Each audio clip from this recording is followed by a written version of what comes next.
What are we doing here? And where are we gonna go? It's like we just woke up one morning and then it's welcome to the show. Don't ask any questions, just go with the flow. Make as much money as you can and try your best not to get broke. Copy everything you see on the TV, from the hairstyles to the clothes, and don't think too often, just do exactly as you're told. And if you ever get confused, then just turn towards the alcohol. You'll still hear your thoughts, then just turn up the radio as you learn to live a lifestyle of drugs, sex, and rock and roll. But in all honesty, I just need to know, is there more to the cycle than growing and getting old? Living and dying just to leave behind a happy home and a whole lot of property that somebody else is going to own. I just really need to know before the casket's closed, 'cause I'm not willing to gamble with my soul, nor am I ready to take any chances. These are just simple life questions and I'm just searching for some answers. Like, what are we doing here? And what is our purpose? How did we get here, and who made us so perfect? And what happens once we go, or is this world all really worth it?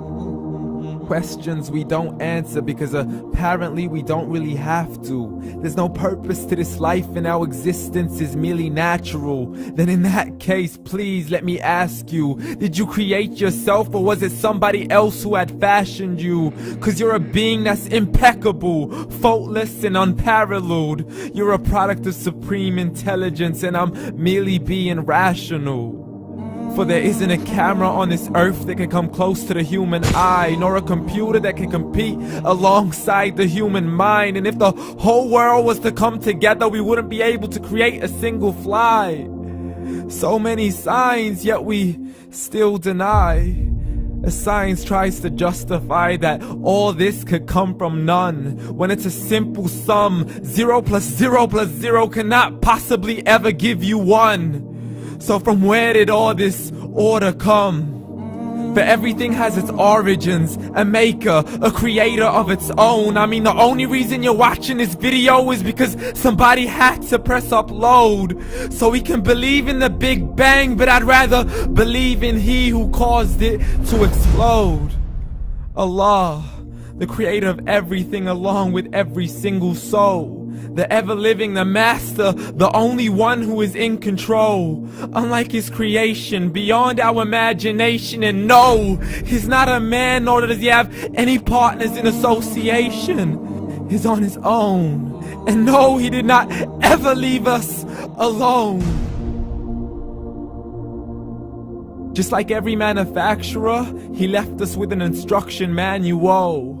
The Quran and Islam, and I'm sorry to jump to conclusions, but it's the only one possible.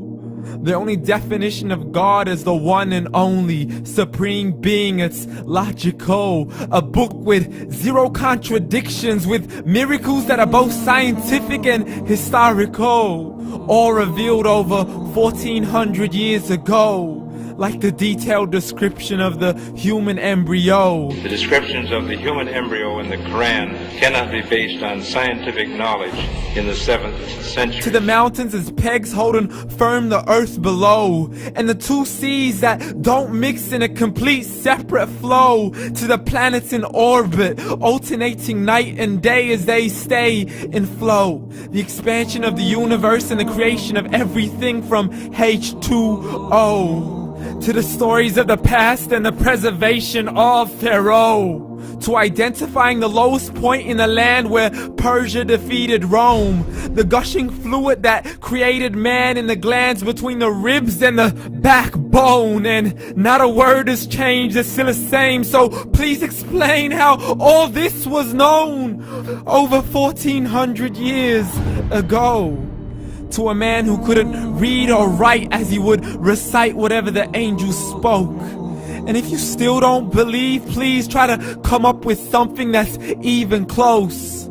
But you can't, so we took God as a mockery and his messengers as a joke. Muhammad could not read or write. How's somebody who can't read or write gonna start a religion? Dismissed his scriptures as legends and tales of the ancient folk as we live life according to our whims, desires, and hopes. saying this life is the only home we will ever know. We will live then die then simply turn to bones. YOLO! Correction, after the grass dies, the rain arrives and it regrows, and Allah promises to do the same thing to your very soul and bring you back from your very fingertips to your toes, as the all-seeing supreme being watches us so close, and we are surely being tested in our wealth, our health, and our self, and everything that we've been blessed with. So believe, for we will surely be resurrected and be brought back to our Lord and account for every single deed, as He hands us our books and orders us to read. From the bad to the good and everything in between. You yourself are sufficient for your own accountability, so don't be mad at me. You are the one who thought He wouldn't come back to me. I gave you a whole life long to search after me, but you were busy in all that which was temporary. So read, and glad tidings to all those who believed. And if you disbelieve, read. And don't let that day be the first day you find out what your life really means. Read.